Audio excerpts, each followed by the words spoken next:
여러분 안녕하십니까? 여수 MBC 뉴스데스크입니다. 섬을 주제로 한 국제행사인 2016 여수세계 섬박람회가 1년 앞으로 다가왔습니다.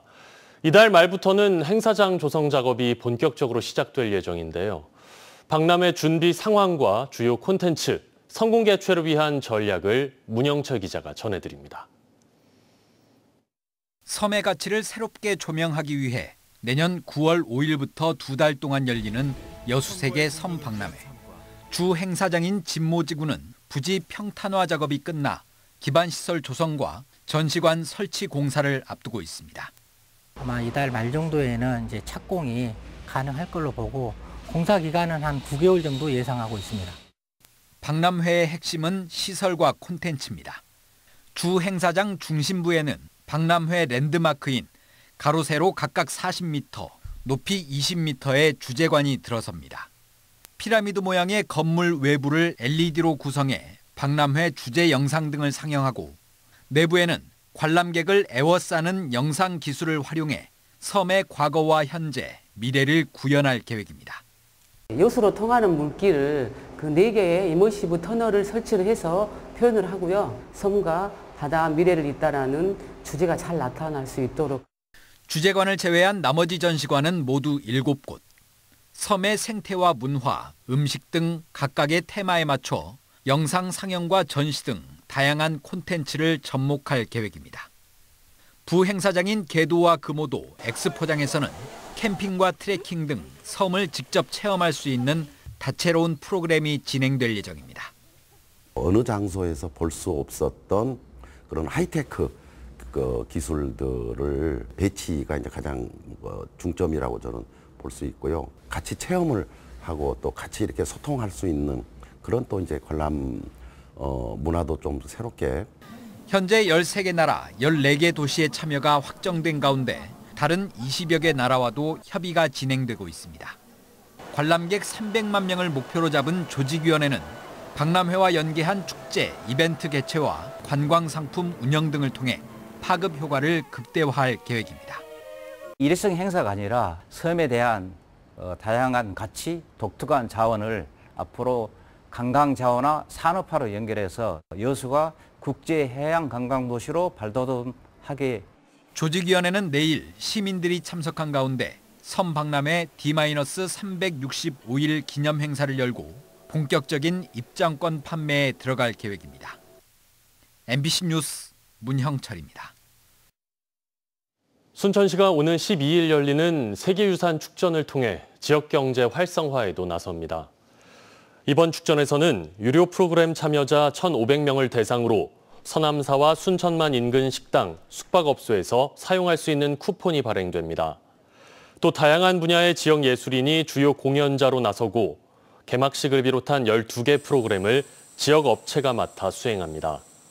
순천시는 이번 축전이 단순한 문화행사를 넘어 지역 문화와 경제가 함께 성장하는 상생형 축제가 되도록 하겠다고 밝혔습니다.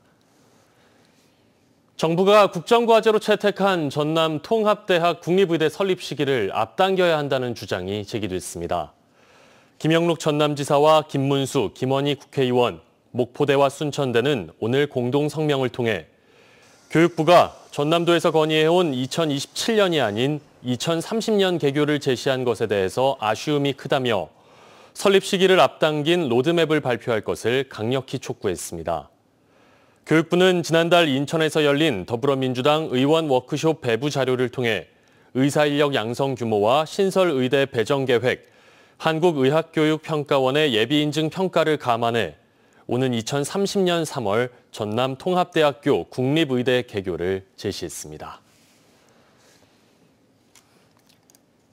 여수의 한 새마을금고에서 발생한 이사장의 갑질 의혹 어제 전해드렸는데요.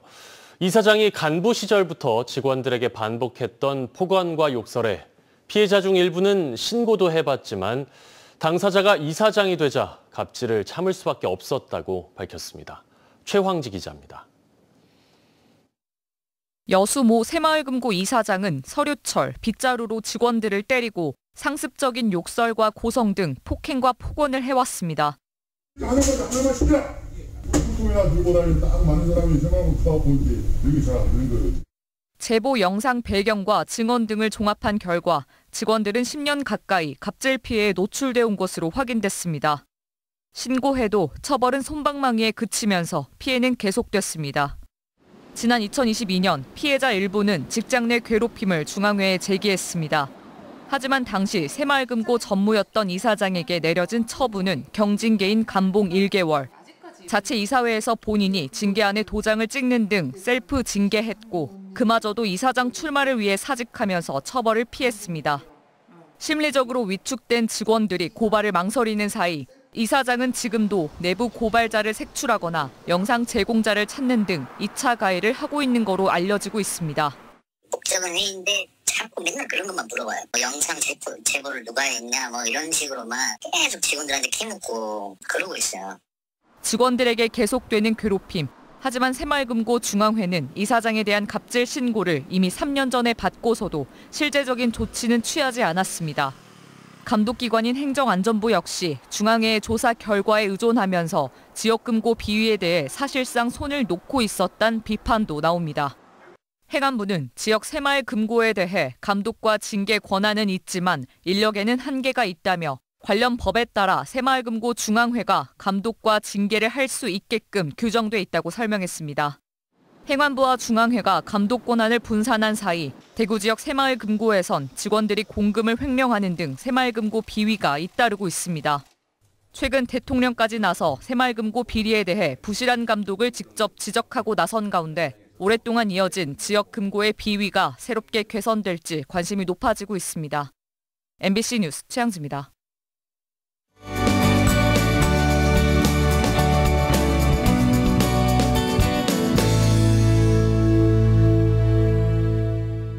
보물섬 기획보도 일본 편 마지막 시간입니다. 예술을 매개로 섬 재생에 성공한 사례에 이어서 이번에는 농촌 관광지로 우뚝 선 섬 쇼도시마의 이야기를 전합니다. 김단비 기자입니다. 수천 그루의 올리브 나무가 푸른 바다와 어우러져 이국적인 정취를 자아냅니다. 그리스풍의 건물들은 마치 유럽에 온 것 같은 착각을 일으킵니다. 일본의 지중해라 불리는 쇼도시마, 세토 내에 있는 섬 중에서 두 번째로 큰 섬입니다.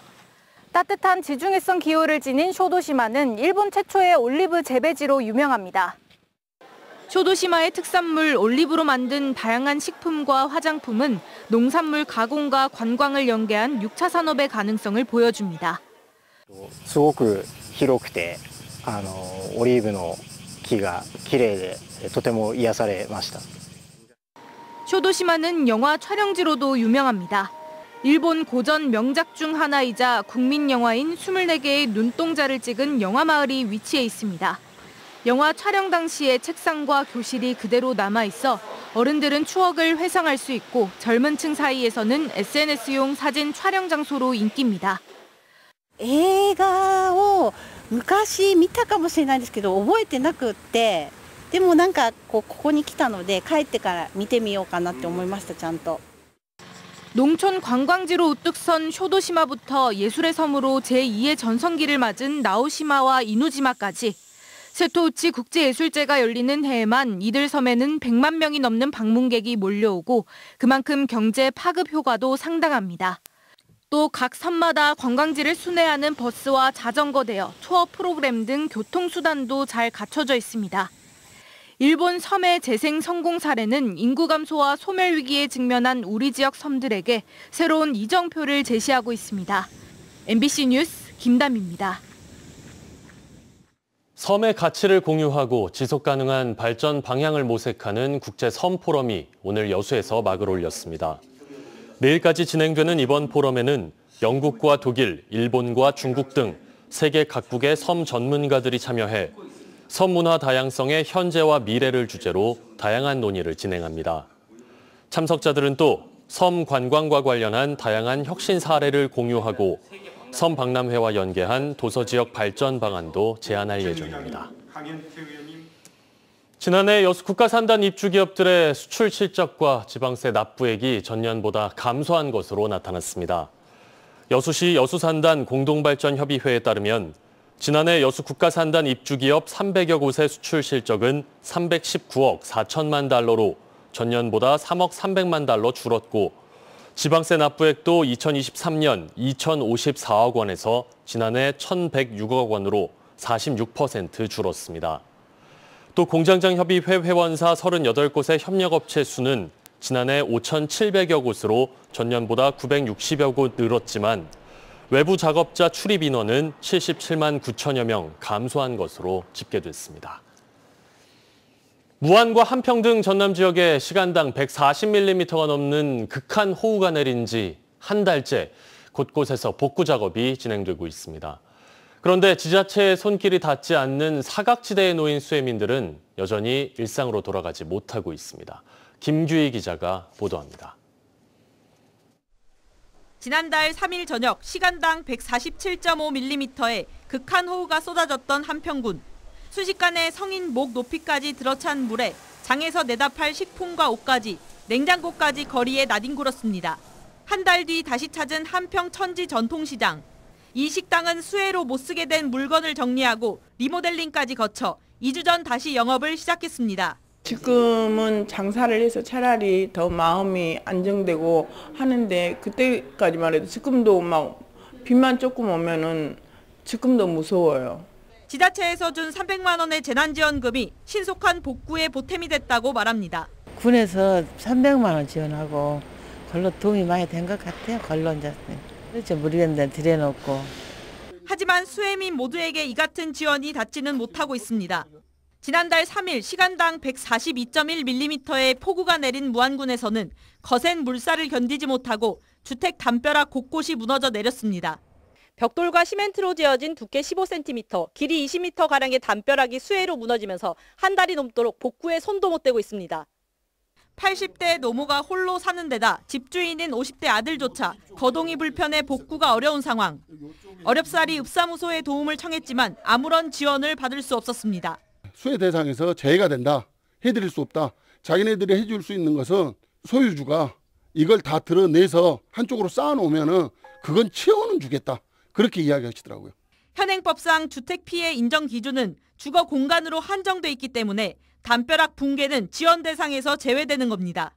바로 옆집에서도 담벼락 붕괴는 물론 주택 침수까지 발생했지만 한 달째 재난지원금을 받지 못하고 지급 대상인지조차 안내받지 못했다고 호소했습니다.